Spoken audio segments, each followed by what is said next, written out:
You just ask the same questions every week. They're walking into a trap.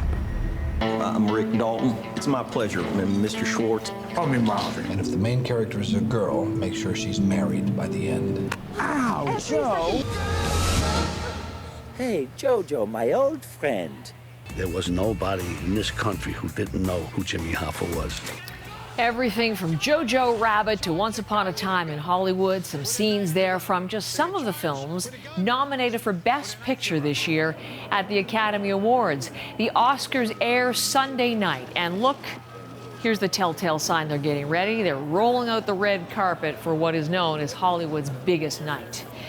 You know who never misses Oscar coverage for us, and look who's there. Already on Hollywood Boulevard, Eli, woo, going to tell us first of all, hi, about the tightest races, but also, I want you to show us around, Eli. Yeah, I mean, here's what's remarkable. This is a city street. This is Hollywood Boulevard, so most of the time there is traffic, and frankly it's LA, so there are traffic jams, but for Oscars they close it down and they build the most important red carpet in the world on top of the pavement. Now you can see the red carpet is carefully shrink wrapped, and just over there, interesting, usually this whole area are bleachers filled with lucky members of the public who's won tickets and whatnot, but you'll see Oscars itself is kind of taking the spotlight, pushing the public aside this year. So you're going to have basically the nominees and members, the real kind of executives of the Academy, walking down this area in front of that signage. And then the other people who are lucky enough to be watching the show will be entering behind that beaded curtain. So now let's talk about the big moment. The tightest race is the biggest prize. Best Picture, Heather, I would say it's almost too close to call. It really has come down to, I mean, you see all these remarkable films in the running, Once Upon a Time in Hollywood, Marriage Story, Irishman, one of my favorites, but the one leading the pack is 1917. And I think one of the reasons is it's a reminder of the kind of old-fashioned war movies that Hollywood used to make, but this is a war film on steroids in that the actors aren't really the stars. The cinematography is the star because the cinematographer Roger Deakins and Sam Mendes, the director, you know him from Skyfall, they have created this story that basically takes place over the course of one day, and the camera never stops moving. It's meant to feel as if it's one continuous shot. So that is one heck of a gimmick, and it is the leading contender to win Best Picture prize. But here's what makes this year so exciting. The one that's coming for 1917,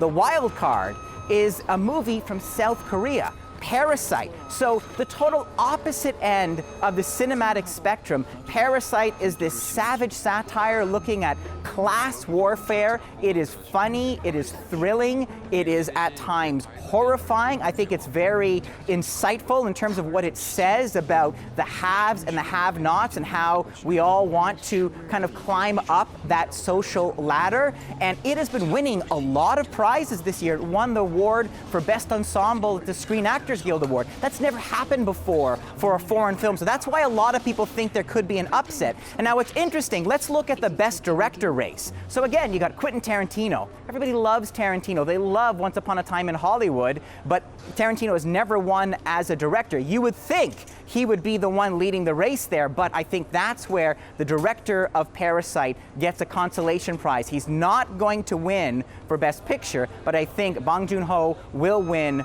for Best Director at the Oscars on Sunday. This is incredibly helpful. I'm taking notes because I need some help for my Oscar pool. So we've covered Best Picture, we've got Best Director. How about the best acting categories, Eli?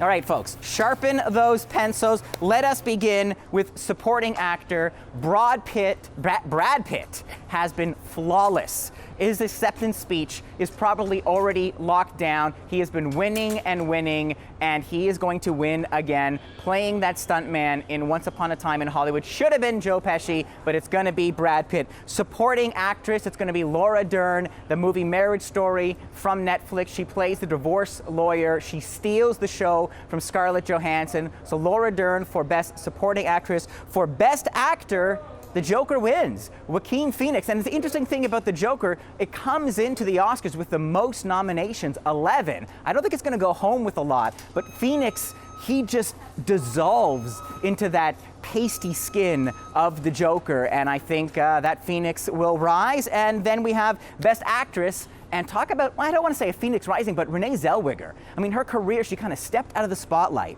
and the way she stepped back, playing Judy Garland, someone who was kind of chewed up by the Hollywood machine, I think that's why the Academy is going to give her the Best Actress award.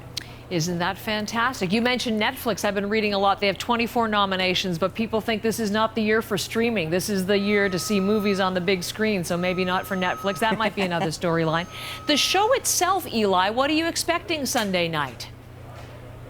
You know, it's interesting. So this is the second year in a row that we're hostless. So it's a big show. There'll be glitz and glam and musical performances, but it's a show with no one steering the boat. But at the same time, the Oscars is very much in the spotlight because, again, just like we heard the conversation around Oscars So White, you look at the acting nominees, you have 19 nominees that are basically white and one person of color. So there's been a lot of talk about this organization, this place, these awards, not doing enough to represent the industry and the way the audience looks that come to see these films. And that's why it's interesting, if you look at some of the presenters that they've announced, yep, they didn't make it in as nominees, but they certainly want to fill out the show. So very excited. Our own Sandra Oh is going to be there. Oscar Isaac is going to be presenting. Chris Rock, Taika Waititi, the director of Jojo Rabbit. So I think they're going to really try and make the show fill in the gaps for the diversity that we don't see